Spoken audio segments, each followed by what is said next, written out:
Bienvenidos. Hoy vamos a darle una vuelta a una de esas historias que, creemos que nos sabemos de memoria. La del profeta Jonás. Ajá.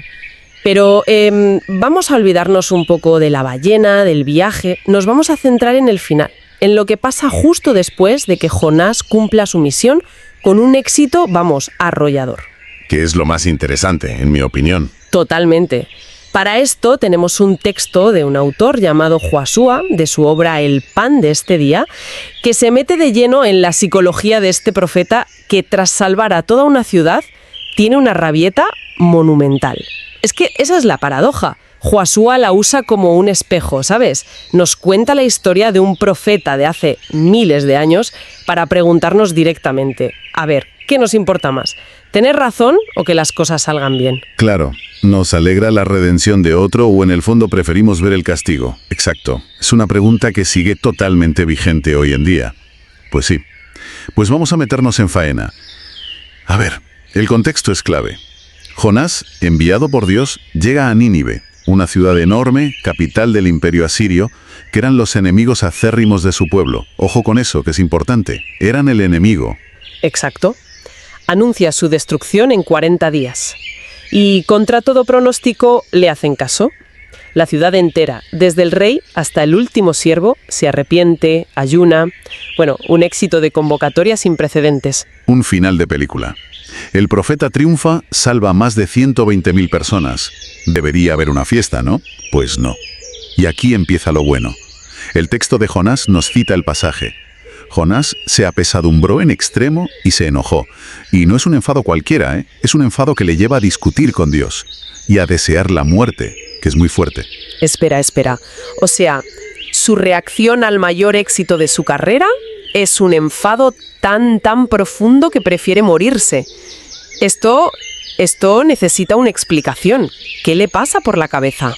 Pues aquí es donde el análisis de Joshua es muy agudo.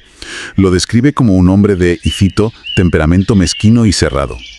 Ahí es nada. Lo que le pasa a Jonás es que su ego ha sufrido una herida mortal. Su preocupación principal no es la salvación de Nínive, sino su propia imagen, ¿no? Exacto, su propia credibilidad. Él había anunciado destrucción, y la destrucción no llega. Siente que ha quedado como un mentiroso. Como un falso profeta. Su reputación, desde su punto de vista, está por los suelos. O sea que el problema no es teológico, es de relaciones públicas. De hecho, él mismo se lo echa en cara a Dios. En su oración, que es más una queja que otra cosa, dice algo alucinante. Lo cito del texto de Josué. Sabía que eres Dios clemente y piadoso, y que te arrepientes del mal. Es increíble. Es como si le dijera, lo sabía. Sabía que eras demasiado bueno y que los ibas a perdonar. Y por eso no quería venir. Es de una soberbia. Es tremendo. Exacto. Confiesa que su huida inicial, la que lo metió en el pez, no fue por miedo, sino para evitar justo este momento. No quería ser el instrumento de una misericordia que él creía que los ninivitas no merecían. Y aquí es donde Josué lo conecta con la actualidad, ¿verdad? Sí, advierte del peligro de que ciertos líderes o predicadores modernos se parezcan a Jonás, que estén más interesados en sus propios resultados, en ver cumplidas sus palabras de juicio, que en la redención.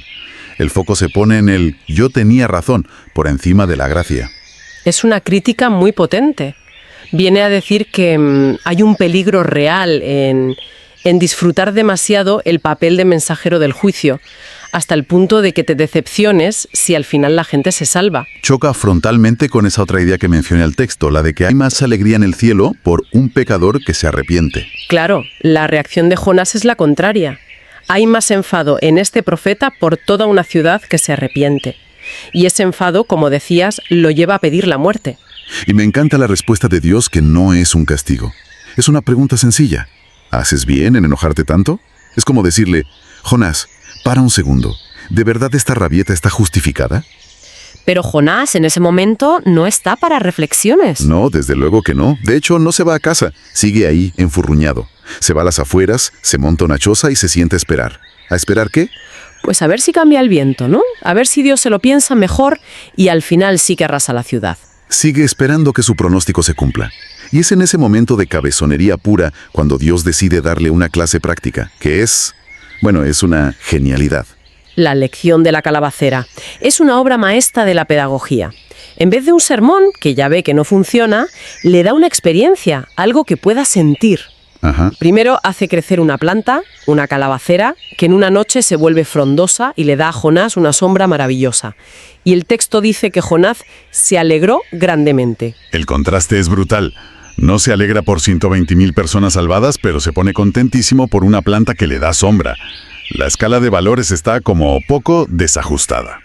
Claro, pero es que esa alegría es efímera, porque Dios ya ha preparado la segunda parte de la lección. Claro. Al día siguiente envía un gusano que seca la planta.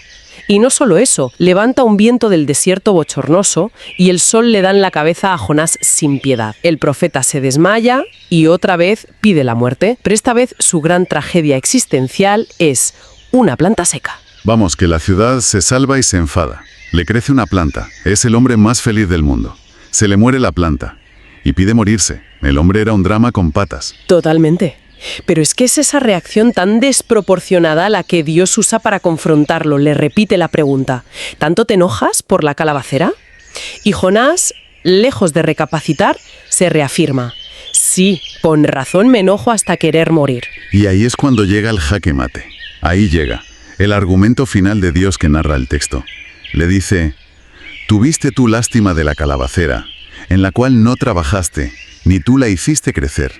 ¿Y no tendré yo piedad de Nínive, aquella gran ciudad donde hay más de 120.000 personas? Es demoledor. Lo desarma usando su propia lógica. No le dice estás equivocado, le dice: mira lo que tú sientes por algo insignificante, ahora intenta imaginar lo que siento yo por toda esta gente. Y añade esa capa extra de compasión cuando dice que no saben discernir entre su mano derecha y su mano izquierda. No los ve como pecadores malvados, sino como gente ignorante, casi infantil, que necesita guía, no aniquilación. La lección es clara. Tu compasión, Jonás, está mal calibrada. Exacto. Nace y muere en tu propia comodidad. Te preocupas por una planta porque te daba sombra a ti, pero eres incapaz de alegrarte por una multitud porque su salvación te ha incomodado a ti. Entonces, para conectar todo esto, el autor, Joshua, usa una palabra que me parece clave para describir esta actitud: indolente. Dice: qué indolentes nos volvemos cuando el odio nubla nuestro corazón. Pero no se refiere a la indolencia como pereza, ¿verdad? Es algo más, mucho más profundo. La indolencia aquí es esa incapacidad de conmoverse por lo que le pasa al otro, sea bueno o malo. Es una coraza emocional. Y según el análisis, esa indolencia en Jonás nace del rencor. No olvidemos que los ninivitas eran sus enemigos. Él no solo quiere tener razón, quiere verlos destruidos. Claro. Y ese odio le impide por completo alegrarse de su salvación. La historia se convierte en un espejo que nos pregunta, bueno, cuántas veces, quizá en secreto, nos hemos alegrado del mal ajeno. Sobre todo si ese ajeno es alguien a quien consideramos un adversario. Para ayudar con esa reflexión, el texto de Josué nos deja dos preguntas muy directas. La primera es, esta duele. Dice: me entristece más que mis predicciones no se cumplan que el arrepentimiento de quien necesitaba gracia. Es una pregunta que va directa a la yugular del ego. Te obliga a poner en una balanza tu reputación, yo tenía razón, contra el bienestar de otra persona. Es que es muy fácil caer ahí. En una discusión política, en el trabajo, a veces nos aferramos tanto a nuestra postura que si el otro rectifica, en lugar de alegrarnos, nos fastidia no poder decirle, te lo dije. Totalmente. Y la segunda pregunta es igual de incisiva. ¿Protejo mi orgullo profético más que celebro la misericordia que salva vidas?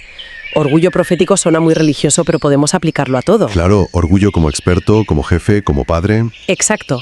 Protejo mi orgullo como el que siempre tiene la razón por encima de celebrar que se ha encontrado una solución, aunque no sea la mía. Estas preguntas sacan la historia de la antigüedad y la plantan en nuestra vida diaria. Es un llamado a alinear nuestro corazón con la compasión, ¿no? Y lo que es genial es que la historia, y por tanto el análisis, termina ahí, con la pregunta de Dios a Jonás flotando en el aire. No sabemos si Jonás aprendió la lección. Y esa es la brillantez. No nos da un final cómodo. La pregunta queda abierta para que la respondamos nosotros. El objetivo no es solo contarlos la historia de un profeta malhumorado, sino confrontarnos con que todos llevamos un pequeño Jonás dentro. Un Jonás que a veces se enfada cuando las cosas le salen bien al que consideramos nuestro enemigo. Y que valora más su sombra que la vida de los demás. Un análisis realmente potente de una historia que, como decíamos, creíamos conocer. Nos enseña cómo el resentimiento puede distorsionar nuestra percepción hasta preferir la destrucción a la redención. Nos deja con el desafío de examinar nuestras propias calabaceras, esas pequeñas cosas, esas comodidades personales por las que montamos un drama mientras somos indiferentes a tragedias mucho mayores. Es una invitación a cultivar la compasión, sobre todo hacia aquellos que, en nuestra opinión, no la merecen. Claro, porque la gracia consiste precisamente en eso, ¿no? En eso. La verdadera alegría, según esta perspectiva, no está en tener razón, sino en celebrar el perdón. Y como pensamiento final para que cada uno se lo lleve, el autor deja una idea muy poderosa sacada de una oración que incluye en su texto. Pide que se quiebre en nosotros toda indolencia que se complace en el juicio ajeno y que se arranque el rencor que se viste de justicia. Esa última frase es tremenda. El rencor que se viste de justicia. Es muy potente. El reconocer que muchas veces lo que llamamos un deseo de justicia no es más que un simple deseo de venganza, pero con un disfraz más aceptable. Exacto.